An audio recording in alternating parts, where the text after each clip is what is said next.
Iyi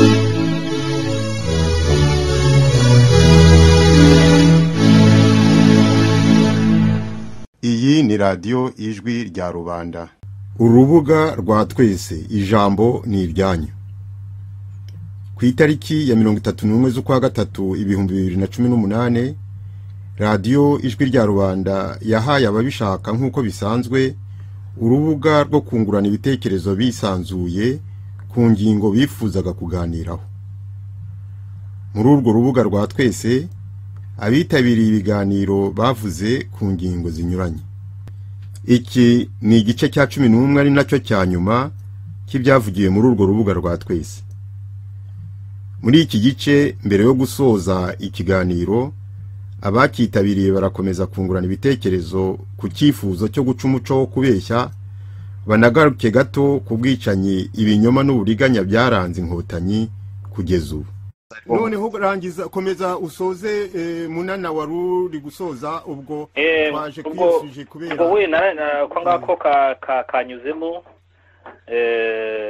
sino ubwo nyine abanyarwanda bose ndabifuriza Pasika nziza n'ubwisanzure mu bitekerezo. Ubwo ndumva amagambo aho yangerayo. Murakoze kandi muramuke. Urakoze cyane Munana. Hanyuma Simeo yego nimubasha gutumira urubyiruko rwa Jambo kuri bya bindi twavugaga, ubwo ngubwo nyine muzatubwire tube twaza mu kiganiro.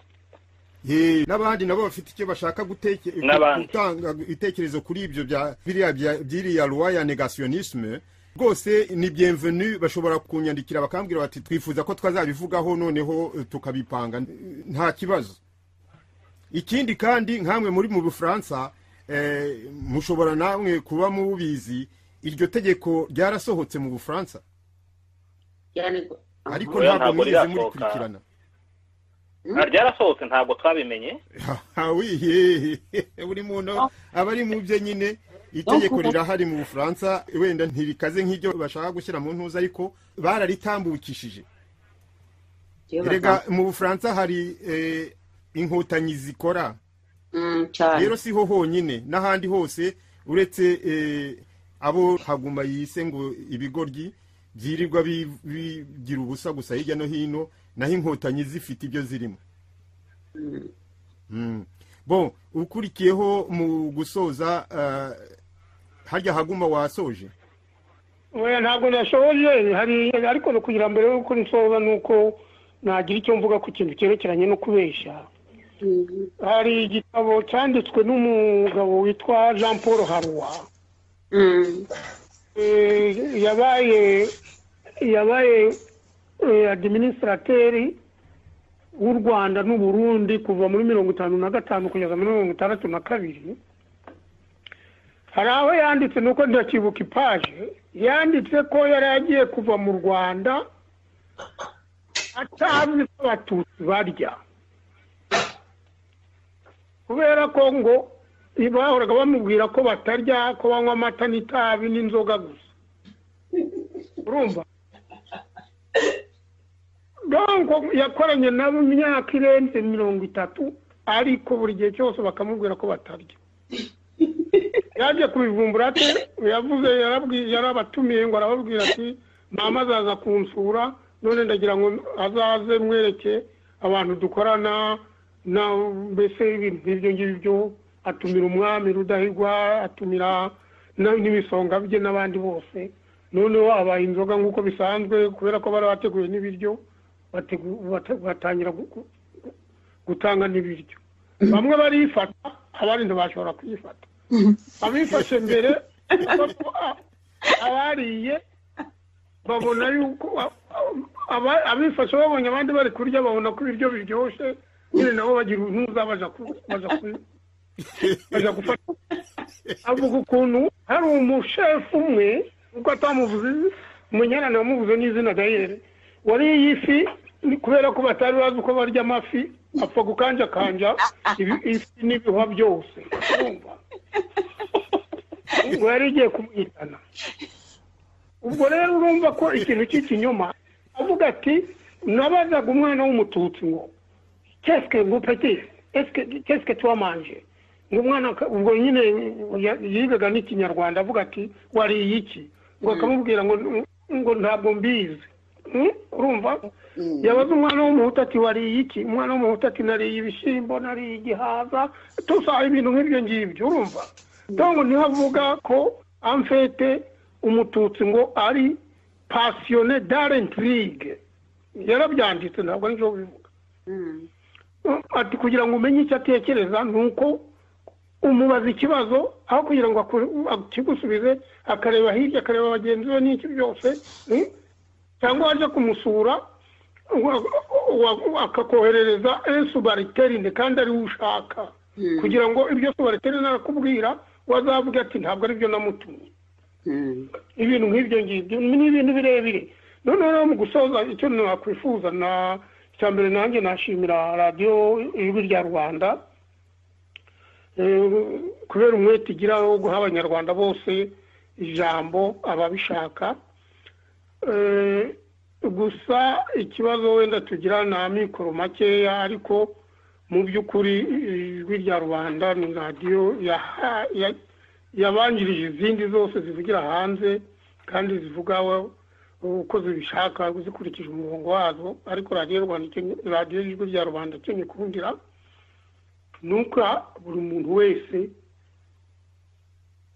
ijambo ubishaka ndibuka ko hari n'igihe igitangira yigeze guha umwami Kigeli ijambo none umwami Kigeli yabona ntabyo afite byo kuvuga akabeshya buri munsi akabeshya nawe urumva umwami ubeshya Simeon y'abantu arabizi neza twari dukwiye kuvana abo bantu mu kintu cyo kubeshya abivuga tukabisumangira wowe ukavuga niba mufitanye gahunda ukamubwira utumva rero nzi ko abatutsi mubeshya ukabimubwira gutyo numbeshya ntabwo tuzongera kubonana akakubwiza ukuri nzi ko ibyo umbwira urabuzi ko ari byo kuko nimenya ko hari ukubeshya tuzabipfa ikibazo rero kigakemuka naho kuhora ducengana ntacyo bizatugezaho murakoze hari icyo nakongeraho kuri ibyo avuze Haguma Chantal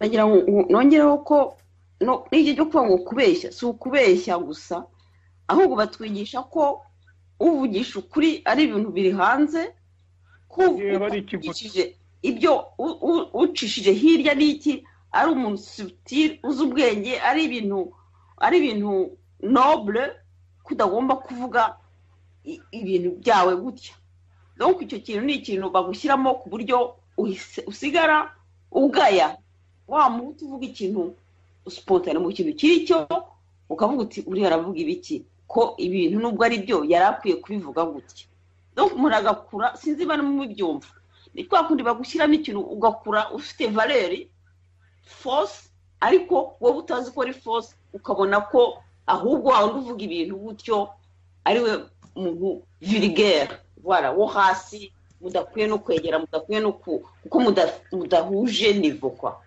nicyo nashaka kongera ni ikintu kibi cyane inyuma n'ubwenge kubesha n'ubwenge ntimunza ngaho soza Marcel washoje nashoje navuze ko dushimira radio ijwi rya Rwanda kubera ko ari radio yabanjirije izindi ikadutinyura kandi kabiha buri wese ijambo ubyifuza nta kindi hasigaye mugire ijoro ryiza twebwe hano hasa naho hakiri kare urakoze twebwe butangiye kwira mu kanya igihe cyo kuryama kiraba kigiye kugera kwa ba Chantal ho ni nko mu Rwanda ubu ngubu hariho abari gufurura bon Chantal weho nawe wasoza yego ngo ushimire Simeon kubona watwaye urubuga kugira ngo tuvuge icyo dutekereza kandi nkabashimira nyine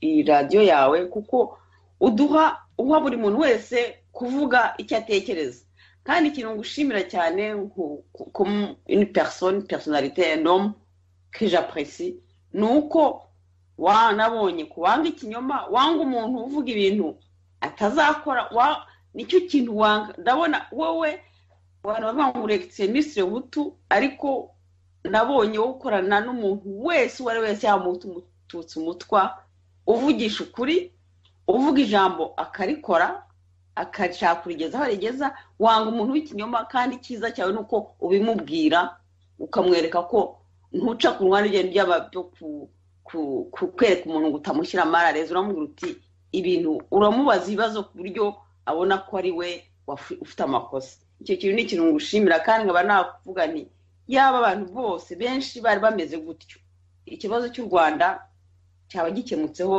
ku cya kabiri hanyuma ibyo twavuze byose ni ibintu byiza ujye rwose ugumya udushakire urubuga rwo kuvuga twisanzuye n'ibyerekeye cyane nishatse kuvuga ni ku byerekeye jenoside hari umuntu napuresiye cyane witwa w'umuprofeseri Kambanda we iyo yabisobanura ko yarize n'amategeko ni ibintu nkunda cyane niho nigiye ibintu byinshi kuri iyi jenoside bavuga yo mu Rwanda iyo ari yose we ntanayemera nta jenoside yabayeho usibye ko nageze aho nkavuga ni yabayeho ni jenoside yakorewe abatutsi bo mu Rwanda bari mu Rwanda muri 90 kandi jenoside ikaba yateguwe na Kagame ariko abavuga nti Simeo radio ijwi rya rubanda ujye ukomeza rwose ukore uduhe urubuga kenshi twinshi twinigure tuvuge ibiriho ibyabayeho n'ibyo tuvuge umuntu atazi udukosore cyangwa n'abandi bari twahuriye aho ngaho bakosore bavugane ibiri byo niho tuzagira vraiment niho tuzishyira imbere niho tuzavansa kandi radio yawe ntabwo umuvuga ngo sishaka gutoneka turavuga uzavuga ati undi akamubwira ati birakosheje bizaba bisotse bivuze abantu babyumvise rwose ndagushimiye kubona waduhaye urubuga kandi gusaba ko uzajya ukomeza kuduha urubuga guha abantu bose urubuga rwo kuza kuvuga icyo batekereza iyo niyo liberté d'expression murakoze mugire pasika nziza urakoze cyane Chantal rwose urakoze uranantatse kandi bitari ngombwa mvuze ibiri byo ntekereza ngaho ubwo urakoze cyane reka duhe ijambo noneho Paul yego murakoze Simeo n'abandi bose twabanye nabo mu kiganiro ibindi byinshi twabivuze nyine icyo navuga nyine ni ukugushimira ubwitange kandi nyine ko uha buri wese ijambo tukavuga tukinigura ntagire icyo dusiga nibyo byiza nyine niko kwiyunga bigenda bitangira nyine n'ikinyoma kikagenda gitsindwa numva nta bindi byinshi navuga nyine pasika nziza kuri mwese kandi umugoroba mwiza urakoze cyane murakoze mwese abaje mu kiganiro abakitabiriye mugahamagara muri studio za Radio Ijwi rya Rwanda mushaka gufata ijambo kugira ngo namwe mutange ibitekerezo byanyu hari abandi bifuje gufata ijambo ariko kubera kuba kure cyangwa mikoro bikabananira ntibashobore kuza muri studio nabo kubashimira kuko nibura baba bafite ubwo bushake bwo gusangiza abandi ibitekerezo byabo ubwo nabo kubashimira muri bo hari umwe wanyandikiye ambwira ibintu yifuzaga ko twavugaho noneho mpitamo yuko wenda nabivuga dusoza kugira ngo abantu bazabitekerezeho noneho nitugaruka mu biganiro ikindi gihe abazashaka ko tubivugaho wenda bazabivuga yambwiye ati dore ibyambereye amayobera mu makuru dukunda kumva ngo abahutu nibo bishe abatutsi icyambere interahamwe bivuga abahutu ko ariyo groupe ivugwa yarabishe icya kabiri niba interahamwe bivuga abahutu byatewe n'iki ngo umutware w'interahamwe ab'umututsi Kajuga Robert ukomoka ikibungo ikindi ati hari umugira neza waha abanyarwanda lisite yazo, lisite igomba kuba iriho kuko bari muri asosiyasiyo izwi, bityo hagira ubona izikiriho akazisaba kwishyira ubutabera, kuko abishe bose bakwiriye guhanwa no gusaba imbabazi. Ikindi ati byagenze gute ngo abana b'umwami Yuhi Musinga ari bo Rwigemera wabaye na shefu mbere ya 59 n'undi murumuna we Ruzindana wari ufite business ya taxi yanamwishe ayihiriyemo, bo banze guhunga muri 59 bakigumira mu Rwanda, ntihagire ubagirira nabi. Ati byagenze bite ngo bigende gutyo nyine, ngo abo bana b'umwami Yuhi Musinga, Rwigemera na Ruzindana bigumire mu Rwanda bange guhunga kandi ntihagire ubagirira nabi.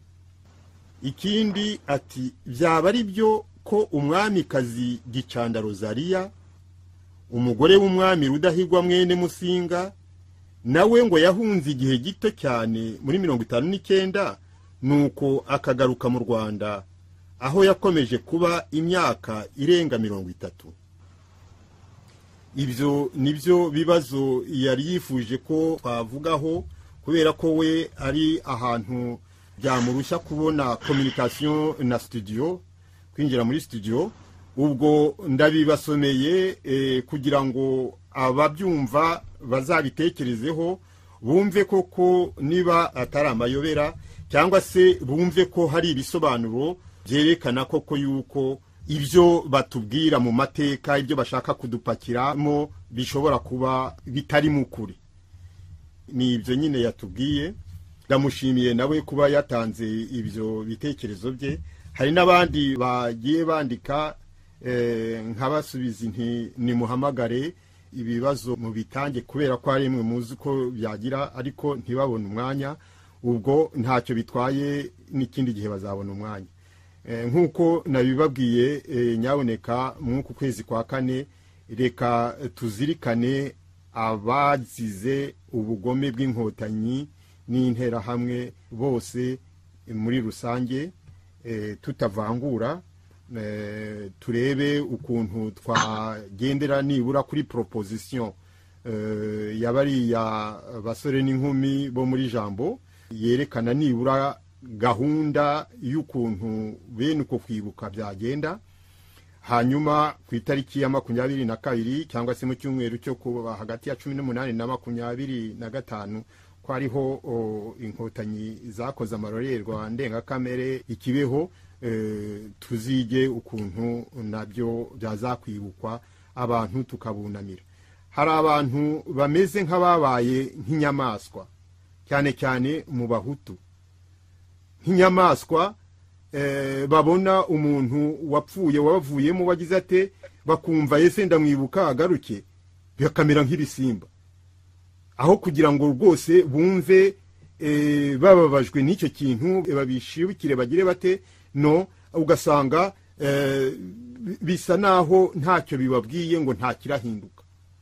Ubwo rero nyaboneka nukubizirikana. Murakoze cyane mwese abashoboye kuza muri studio, mwakoze cyane mwese abashoboye gukurikirana ibi biganiro, kandi ababikurikiranye bakumvamo ibitekerezo bitabanyuze, bakumva ibitekerezo bitandukanye n'ibyo bafite, nabashishikariza kunyandikira bakambwira aho bashaka kuzagaruka. Noneho mu biganiro bizakurikiraho tukazateganya umwanya, noneho bagatanga ibyo bisobanuro byabo, bagatanga ibitekerezo byabo kugira ngo deba yuzure, kuko hariho wenda ababa bafite ubundi buryo bwo kubona ibintu bakaba batabonye uburyo bwo kubisobanura, bwo kubivuga. Ariko ngomba kuzabaha umwanya baramutse bavuze bati aha naha ntabwo twumvikana n'uyu wavuze iki gitekerezo muri iki kiganiro, tukabaha urubuga nicyo deba zibereyeho. Ndabashimiye rero mwese, mugire pasika nziza, hanyuma Imana ikomeze ibahe umugisha. Pasika nziza kuri twese, muramuke. Murakoze cyane Chantal. uwo muntu yabajije ikibazo cyiza. ikihe ko yabajije bingahe? Yabajije ikibazo cyerekeranye n'ukuntu abana b'umwami batahunze igihugu kandi bagafatwa neza. Ndibuka ahubwo ko twiga i Butare twari twarabigize akamenyero ko kujya gusura umwamikazi Gicanda Rosaria wari utuye hariya i Butare rwose muri quartier administrative afite inzu nziza ifite abazamu n'abajardinier ifite urugo rw'iminuza rwa Cypre rukase neza rwose ubona ari ahantu heza nyine h'ibwami. Nta kintu rwose bari baramutwaye n'abantu babeshera ngo ni abasirikari ba Habyarimana bamwishe, ni ukubesha, ni inkotanyi zamwishe rwose. Ntabwo urya mubyeyi abantu bari kumugirira nabi kabisa. Ikibazo rero avuze rwose tugomba kugicukumbura tukamenya impamvu bo batahunze, kandi hari n'abandi batutsi benshi batahunze. Ndibuka nk'umuntu witwa Gatwa Tarisisi, uzi ko ari we wabaye procureur wa mbere wa Kayibanda, yari umututsi. Icyo kintu c'est très important, tugomba kumenya impamvu rwose abantu benshi batatiye igihango bakarindagira bakaja gufatanya na bari abicanyi bavuye i Buganda n'ahandi hirya no hino. Tugomba kuhambuka kabisa, ni ibintu bibabaje. Nyine n'uburyo ibi bibazo yabajije, ni uburyo bwo gukubitira ikinyoma ahagaragara, kuko niba bavuga ngo abahutu bakoze jenoside kandi batangiye kuyikora muri za 59, kuba baravanyeho ubwami bakavanaho umwami, barumuna b'umwami bakayiberaho, ba nyina b'umwami abogabekaza biki byose bakiberaho, ntibayihungabane, ahubwo leta ikabafata neza. Iki byose ebye mu gihe abo bantu bazenguruka babeshya ngo nuko bafite amafaranga yo kuzenguruka no kwandika ibitabo, ni twebwe ubwacu tugomba kubabwira tuti ikinyoma cy'abatutsi b'intagondwa nyabuneka turakirambiwe, kuko bariya si abatutsi gusa basanzwe, ni abatutsi b'intagondwa kandi bakurura, bafite icyarukuruzi gikomeye cyane, gikurura bene wabo abatutsi bababwira ngo ni bene wabo kandi ari bo babakoreye ishyano. Noneho bakabashyiramo icyuka cyo kuvuga ngo ntabwo navuga ko ari bo bangiriye nabi, ngo nabampemukiye ubwoko. Nta n'ikindi gituma bageze aho bakavuga ngo bariya bagiye ngo batavuga rumwe na Kagame, ntabwo ari kimwe, batavuga rumwe n'inkotanyi. Bariya zirangwa n'amaso zagiye za Karegeya na za Nyamwasa n'iki byose batavuga rumwe na Kagame, bahunze Kagame. Nicyo cyatumye bavuze ngo ni ibigarasha, ngo ni imyanda, ngo iyo umuntu yariye ibintu bikamanuka ngo ni ibyo, ngo amazirantoki ni ibyo, ngo ni kimwe nabo. Kuki? Kuko ubwo rero ikinyoma kigomba gukubitirwa ahagaragara. Uyu aravuga ati niba bavuga ngo abahutu nibo bishe abatutsi, interahamwe bivuga abahutu. Ati se niba interahamwe bivuga abahutu, byatewe n'iki ngo umutware w'interahamwe aba ari umututsi, Kajuga Robert ukomoka i Kibungo? Ati nibazane liste y'izo nterahamwe turebe, noneho izakurikiranwe tuzimenye, izitarakurikiranwe nazo abaza aho ziri bazisabe bishikiriza ubutabera. Hanyuma akagaruka ku ibyo ngibyo byo kuvuga ngo abahutu cyangwa regime yari iyobowe n'abahutu yari ifite intention yo kumara abatutsi. Abatutsi bose bariya twavugaga ba Rwigara, babonye imitungo yabo igihe cy'iyo ngoma. Bariya bakaje guhakwa, bariya ba Sisevariste, bariya bande bose bari abatutsi kandi ntacyo bari babuze. Ubwo rero ibyo kuvuga ngo yari jenoside ngo kuva muri 59, bon, ni ikibazo gikomeye cyane, ariko ikibazo nuko abantu badatinyuka gukubitira ikinyoma ahagaragara ngo bavuge bati sigaho ibyo bigambo bireke, ntabwo ariko bimeze. Kagame akoresha amafaranga. Bon, ntabwo ari amafaranga gusa, ni byinshi. Bo reka turekera aho ngaho ikiganiro twagishoje, hanyuma tuzagaruka mu kiganiro mu minsi iri imbere, nzabamenyesha umunsi tuzaboneka, ngewe ndetse ahubwo na Paul umunsi azaboneka, kuko nawe ni mu Rwandashyaka akunze gushaka gutanga ibitekerezo bye, ngo tuzareba igihe twazabonekera twembi. Ngaho mugire ijoro ryiza rero, kandi Pasika nziza. Pasika nziza mwese. Icyo cyari igice cya 11 ari nacyo cya nyuma k'ibyavugiwe mu rubuga rwa Twese rwo ku itariki ya 31 z'ukwa gatatu 2018. Iyi ni radio Ijwi rya Rubanda.